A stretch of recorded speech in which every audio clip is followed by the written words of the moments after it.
आज की वीडियो में जो आप रिजल्ट देखने वाले हो वो रिजल्ट देखने के बाद आप समझ जाओगे कि एक अफोर्डेबल प्राइस में भी एक अच्छा ट्रांसप्लांटेशन आप करवा सकते हो अगर आपने इन 3 चीजों का ख्याल रखा। Welcome back to the channel. कैसे हैं आप सभी? उम्मीद करता हूँ बहुत ही ज्यादा बेटर होंगे। आज की वीडियो में हम बेसिकली देखने वाले एक पेशेंट की जर्नी जिन्होंने अपना ट्रांसप्लांटेशन लगभग 6 महीने पहले करवाया था एंड एक अच्छे डोनर एरिया की वजह से जो उनका रिजल्ट आया है वो एक परफेक्ट एग्जाम्पल है कि कैसे एक अफोर्डेबल प्राइस में भी एक अच्छा ये ट्रांसप्लांटेशन का रिजल्ट आ सकता है। इसीलिए आज की वीडियो काफी ज्यादा इंटरेस्टिंग होने वाली है, स्पेशली उन लोगों के लिए जो एक अफोर्डेबल प्राइस में अपना हेयर ट्रांसप्लांटेशन करवाना चाहते हैं। वीडियो को स्टार्टिंग से लेकर एंड तक आप जरूर देखिएगा दोस्तों, वीडियो की तरफ बढ़िए। लेकिन सबसे पहले अगर आप अपना हेयर ट्रांसप्लांटेशन करवाना चाहते हो और आप कंफ्यूज हो आपको कितने ग्राफ्ट लगेंगे, आपका ट्रांसप्लांटेशन में खर्चा कितना आएगा, आपको ट्रांसप्लांटेशन करवाना चाहिए भी कि नहीं, और आप भी हेयर ट्रांसप्लांट से रिलेटेड इन्फॉर्मेशन सर्च कर रहे हो तो आप हमारी वेबसाइट www.besthairlife.com पर विजिट कर सकते हो। वहां पे आपको हेयर ट्रांसप्लांट से रिलेटेड सारी की सारी इन्फॉर्मेशन मिल जाएगी और आप भी अपना ट्रांसप्लांटेशन 100% सक्सेसफुली करवा पाओगे, जैसे कि काफी लोग करवा चुके हैं। नीचे मैंने डिस्क्रिप्शन में लिंक दिया हुआ है वेबसाइट का, आप वहां पे जाके हमसे कांटेक्ट कर सकते हो। सो गाइस, अगर हम बात करें पेशेंट की बिफोर द सर्जरी के बारे में, जब इन्होंने हमें कांटेक्ट किया था तो आप देख सकते हैं पेशेंट की कंडीशन, इनको फ्रंटल हेयर लॉस काफी ज्यादा हो चुका था, फ्रंटल हेयर लाइन काफी रिसीड हो चुकी थी, आप फोटोज में देख सकते हैं, इजीली विजिबल है। अगर हम बात करें पेशेंट की एग्जिस्टिंग हेयर की क्वालिटी के बारे में तो आप देख सकते हैं इनकी एग्जिस्टिंग हेयर की क्वालिटी काफी ज्यादा अच्छी थी। In fact as compare to other patients जो हमने केस स्टडीज में ऑल पेशेंट्स की केस स्टडी शो करी है, उस हिसाब से इनकी एग्जिस्टिंग हेयर की क्वालिटी काफी ज्यादा अच्छी थी, आप देख सकते हैं। और पेशेंट का एक एडवांटेज ये था कि इनका एग्जिस्टिंग हेयर लॉस नहीं हो रहा था। मतलब देखिए, नॉर्मल हेयर फॉल होना अलग बात है, अगर आपका प्रोग्रेसिव हेयर फॉल है तो उस केस में ट्रांसप्लांटेशन रिकमेंडेड नहीं होता। तो इन पेशेंट की अगर बात करें तो इनका बिल्कुल भी हेयर फॉल नहीं हो रहा था, तो ये एक एडवांटेज था इन पेशेंट के केस में। अब काफी लोगों को ये लगता है कि हेयर ट्रांसप्लांटेशन तभी करवाना चाहिए जब आपका हेयर लॉस बिल्कुल जीरो हो जाए। ऑल्दो डॉक्टर हमेशा रेकमेंड करते हैं कि ट्रांसप्लांटेशन आपको तभी करवाना चाहिए जब आपका हेयर लॉस ना हो रहा हो, मतलब आपका एक्जिस्टिंग हेयर का जो लॉस हो रहा हो, जब आपका हेयर फॉल हो रहा हो प्रोग्रेसिव ना हो। तो काफी लोग इसको गलत समझ बैठते हैं, उनको ये लगता है कि ट्रांसप्लांटेशन हम तभी कराएंगे जब हमारा एक भी बाल ना झड़े। तो ये पॉसिबल है ही नहीं, आपका हेयर फॉल हमेशा होगा, लेकिन वो हेयर फॉल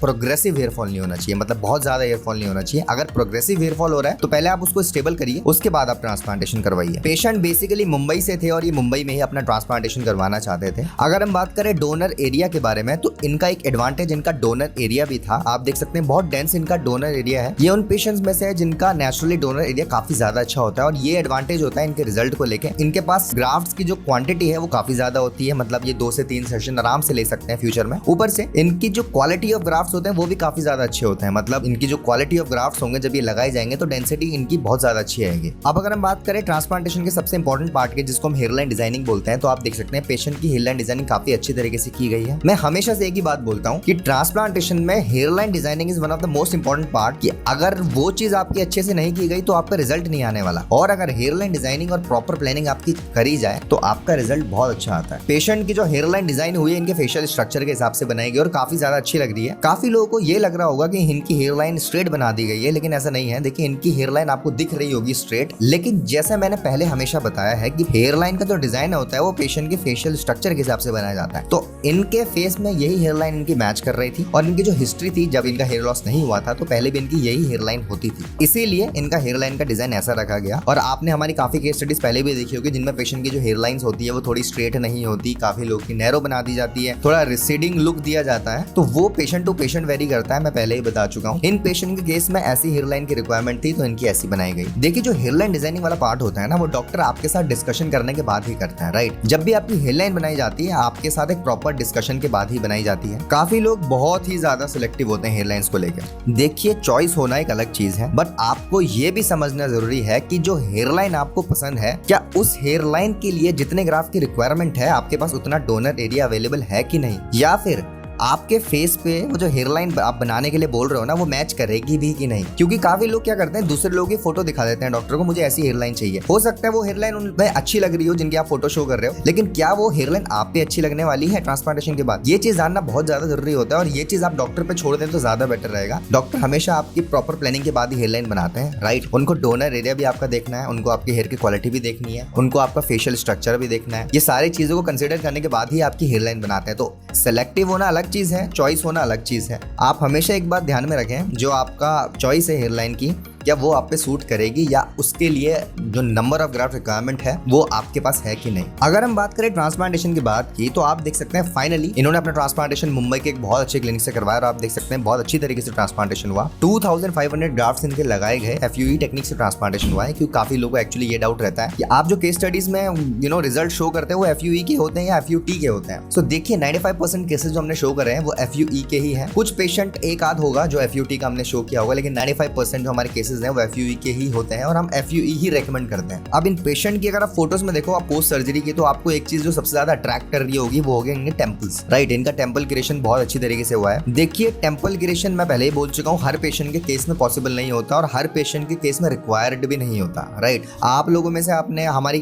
केस स्टडीज देखी होगी, मैक्सिमम लोगों तो टेम्पल क्रिएशन होता है, लेकिन कुछ पेशेंट्स ऐसे होते हैं जिनका टेम्पल क्रिएट नहीं किया जाता। तो उन वीडियोस में लोग कमेंट किया करने लगते हैं कि यार इस पेशेंट का तो टेम्पल बनाना चाहिए था, इन पेशेंट का टेम्पल क्यों नहीं बनाया। तो देखिए आपको ऐसा हो सकता है लग रहा हो कि टेम्पल क्रिएशन की जरूरत थी, लेकिन हो सकता है उन पेशेंट को जरूरत ना हो, राइट। डॉक्टर के साथ डिस्कशन करने के बाद ही ये कंक्लूजन निकलता है कि टेम्पल्स बनाने हैं कि नहीं बनाने। तो temple creation patient to patient vary करता है। इन पेशेंट के पास बहुत अच्छा डोनर एरिया था, इन पेशेंट की रिक्वायरमेंट भी थी टेम्पल क्रिएशन की, और हिस्ट्री में इन पेशेंट ने जो पास्ट ट्रांसप्लांटेशन से पहले, हेयर लॉस से पहले जो इनके टेम्पल्स थे वो उस हिसाब से कंसिडर करके इनके टेम्पल क्रिएशन हुआ। देखिए हेयर ट्रांसप्लांटेशन पेशेंट का मुंबई में हुआ, लेकिन काफी ज्यादा अफोर्डेबल प्राइस में हुआ है। काफी लोगों को लगता है मुंबई में बहुत एक्सपेंसिव हेयर ट्रांसप्लांट होता है। जी हाँ, एक्सपेंसिव ट्रांसप्लांटेशन भी होता है, लेकिन जैसा हम हमेशा बोलते हैं और अपने चैनल में दिखाते हैं, हमारा फोकस हमेशा अफोर्डेबल प्राइस में होता है। हम जितनी भी केस स्टडी शो करते हैं डिफरेंट क्लिनिक्स की, मैक्सिमम जगह जो कॉस्टिंग होती है वो अफोर्डेबल ही होती है। इन पेशेंट की कॉस्टिंग की हम आगे जाके वीडियो में बात करेंगे और आपको बताएंगे इन पेशेंट का कितना कॉस्ट आया, लेकिन इनका ट्रांसप्लांटेशन बहुत अच्छी तरीके से हुआ मुंबई में। और मैं अगर टेम्पल्स की स्पेशली बात करूं तो टेम्पल क्रिएशन इनकी रिक्वायरमेंट तो थी ही, बाकी इनकी डिमांड भी थी कि मुझे टेम्पल क्रिएशन करके दो। सो फाइनली इनका बहुत अच्छी तरीके से ट्रांसप्लांटेशन हुआ विद टेम्पल क्रिएशन।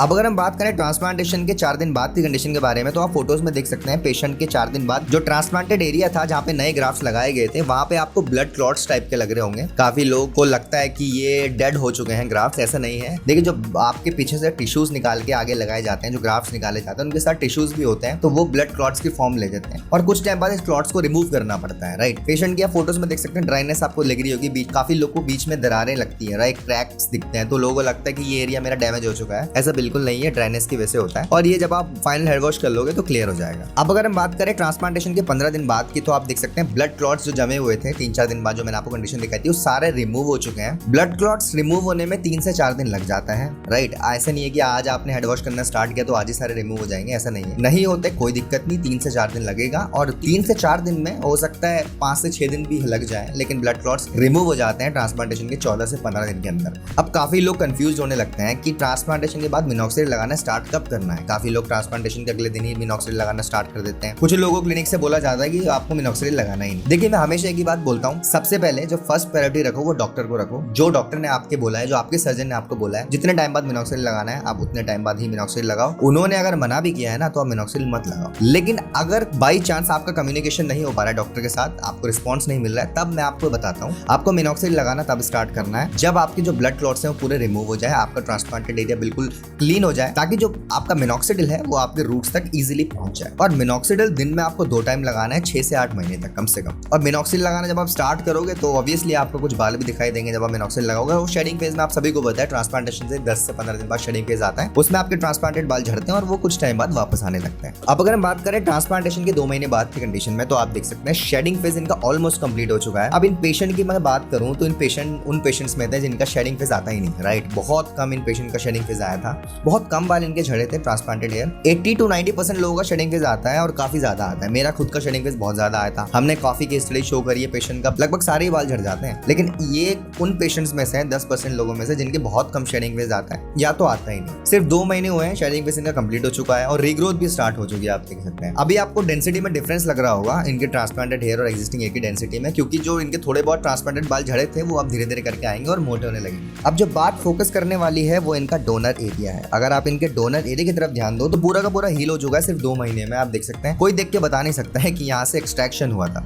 अब अगर हम बात करें ट्रांसप्लांटेशन के 3 महीने बाद की कंडीशन के बारे में, तो now you can see the real density. अब आपको डेंसिटी दिखनी स्टार्ट हो गई होगी। अब आपको जो डिफरेंस था, जो 2 महीने बाद आपको लग रहा था ट्रांसप्लांटेड हेयर और एक्जिस्टिंग हेयर में, वो डिफरेंस आपको कम लग रहा होगा, राइट। क्योंकि जो इनके ट्रांसप्लांटेड हेयर थोड़े बहुत भी झड़े थे, ज्यादा तो झड़े नहीं, थोड़े बहुत झड़े थे, वो धीरे धीरे करके वापस आ चुके हैं और 3 महीने में इनकी ग्रोथ आपको दिखने लगी है, राइट। मैं आपको एक और बात बता दूं, 3 महीने में जो इनको ग्रोथ आपको दिख रही है ना, ये भी की 20 से 30% ग्रोथ है। अभी 70% रिजल्ट आना और बाकी है। काफी लोग तो ये सोच रहे होंगे कि मेरी इतनी ग्रोथ आ जाए बहुत है, ऐसा ही तो रिजल्ट होता है, लेकिन ऐसा नहीं है। अभी सिर्फ 3 महीने हुए हैं, 70% ग्रोथ इनकी आनी बाकी है। और मैं वैसे भी हमेशा हर वीडियो में बोलता हूँ कि 3 महीने बाद आपको रिजल्ट दिखना स्टार्ट हो जाएगा 95% केसेस में। 5% लोग होते हैं जिनका 3 महीने में भी रिजल्ट नहीं आता, वो 4 से 5 महीने में आता है, लेकिन 95% लोगों का 3 महीने में रिजल्ट आना स्टार्ट हो जाता है। I am talking about start हो जाता है, रिजल्ट आता नहीं है, राइट। अब अगर हम बात करें रिजल्ट के बारे में, ट्रांसप्लांटेशन के 6 महीने बाद की कंडीशन के बारे में, तो now you can see the real look. अब आपको जो लुक में चेंज आया है ना, वो आपको इजीली विजिबल होगा। अगर आप कंपेयर करो 6 महीने पहले की कंडीशन से, जब इनका हेयर लॉस काफी ज्यादा हो चुका था, फ्रंट एंड हेयर लॉस, तो आपको जो डिफरेंस है वो इजीली विजिबल होगा। काफी लोगों को लगता है hair transplantation is a long process, हो सकता है ये लंबा प्रोसेस हो, लेकिन अगर आपका अच्छे से हुआ है ट्रांसप्लांटेशन तो ये एक लॉन्ग लास्टिंग रिजल्ट भी डिलीवर कर सकता है। देखिए, हर किसी की चॉइसेस डिफरेंट होती है। काफी लोगों को पैचेस पसंद है, राइट, क्योंकि patches can deliver you instant result. अगर आप पैच लगाने जा रहे हो तो आप सुबह जाते हो, शाम को आपके सर पे बाल होते हैं, राइट। लेकिन वो एक आर्टिफिशियल तरीका है हेयर को लगाने का। मैं ग्रो करना भी नहीं कहूंगा, मैं इसको लगाना बोलूंगा। तो यहाँ पे आपको